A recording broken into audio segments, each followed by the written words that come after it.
সমুদ্রের ধারে বেড়াতে এসি মাছের ভাজা খাবো না বা মাছের মার্কেটে যাব না, এটা কেমন কথা? তো চলুন বন্ধুরা, আজকে আমরা আপনাদেরকে নিয়ে চলে যাব পুরীর একটা মাছের মার্কেটে। সন্ধ্যাবেলার মার্কেট, মাছ ভাজা খাওয়ার জন্য চলে যাব।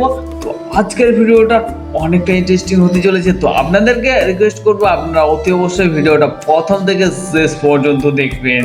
বাংলায় একটা প্রবাদ আছে, ভেজা বেড়াল ভাজা মাছটা উল্টে খেতে জানে না, কিন্তু এখানে ব্যাপারটা উল্টো। বেড়াল ঘুমোচ্ছে আর আমরা যাবো মাছের মার্কেটে। ভাবছিলাম যদি জেগে থাকতো তাহলে বিড়ালের সঙ্গে আমরা মাছ ভাজা খেতাম, কিন্তু আমাদের যে আসল বিড়াল সে তো চলে গেছে মাছ ভাজা খেতে। ওই যে দেখুন দাঁড়িয়ে আছে, আমাদেরকে ছেড়ে চলে গেছে ভাবুন।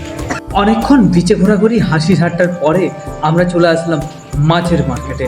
মাছের মার্কেটে এসে নতুন করে আমরা মাছ ভাজা খাবো। এবার মাছ ভাজা নতুন করে বলতে আমরা চাইছিলাম যে টাটকা মাছ ভেজে হয়তো দেওয়া হবে, কিন্তু না, এখানে ব্যাপারটা অন্যরকম। এখানে আপনার হালকা করে তেলে ফ্রাই করা আছে মশলা দিয়ে, সেই মাছগুলো আপনি বেছে দেবেন যে আপনার কোন মাছটা পছন্দ, দরাদরি করে নেবেন, সেই মাছটা আপনারা কিন্তু ভেজে দেবেন। তো তাই আমরা এখান থেকে একটা মাছ চুজ করলাম, যেটা হচ্ছে চিংড়ি মাছ। সামুদ্রিক চিংড়ি আমরা খুব কম খাই, গ্রামে গঞ্জে যারা বাস করি তাদের তো জোটেই না প্রায়। তো যাই হোক, মোটামুটি এটাতে আমি কাউকে ছোটো করছি না। তো আমরা সেইখান থেকে একখানা বড় পিসের চিংড়ি তুলে নিলাম, যেটা বললাম যে এটা আমাদেরকে ট্রাই করে দিন। আমরা তিনজনে মিলে খাবো, কারণ টাকার অভাব।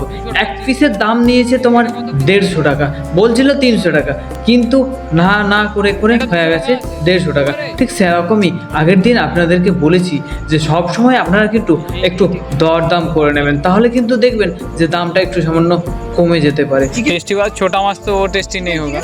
चिकन लेग पीस है, पकौड़ा है। ए भाई, चिकन तो डेली खाता हूँ रे भाई, डेली खाता हूँ, लेकिन क्यों आया दुकान में बोलो?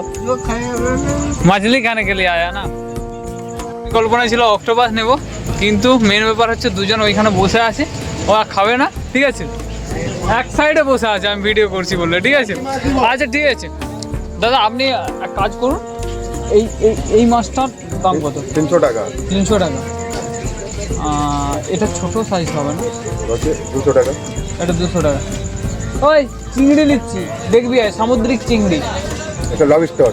আমরা একটু সামান্য দরদাম করার পরেই আমাদেরকে চিংড়ি মাছ ভেজে দিয়ে দেওয়া হলো।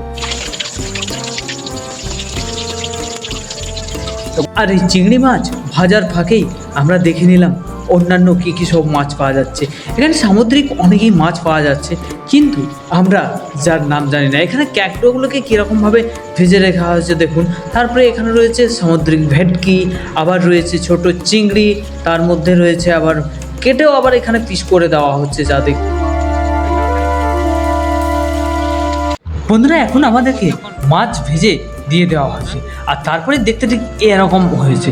কিন্তু সত্যি কথা বলতে আমি এত তেলে ফ্রাই জিনিস খাই না, কিন্তু মেন ব্যাপার হচ্ছে ওপরটা হয়তো বা এতটা তেলে মশলাতে ফ্রাই করা, কিন্তু ভেতরের যে মাংসটা আছে না, সত্যি বন্ধুরা খাওয়ার পরে টেস্টটা একেবারে আলাদা রকম চলে এসেছে। তাই আমি বিলম্ব না করে তাড়াতাড়ি করে খেয়ে নিলাম। আর এরই সাথে সাথে আজকের ব্লগটা আমরা এখানেই শেষ করলাম। জানি না আপনাদের ব্লগটা কেমন লাগবে, যদি ভালো লেগে থাকে অতি অবশ্যই ব্লগে একটা লাইক করে যাবেন। আর হ্যাঁ, নেক্সট ব্লগ আমাদের চলে আসতে চলেছে জগন্নাথ মন্দির ধামের যে অনুষ্ঠান বা যে ব্লগটা আছে সেটা। তো তাই আপনাদেরকে বলবো যে আপনারা পরের ভিডিও মিস করবেন না, আর মিস না যেতে অতি অবশ্যই চ্যানেলটিকে সাবস্ক্রাইব বা ফলো করতে ভুলবেন না। তো চলুন বন্ধুরা, আজকের মতো টাটা, দেখা হচ্ছে নেক্সট কোনো ভিডিওতে। ততক্ষণের জন্য আপনারা সবাই ভালো থাকবেন।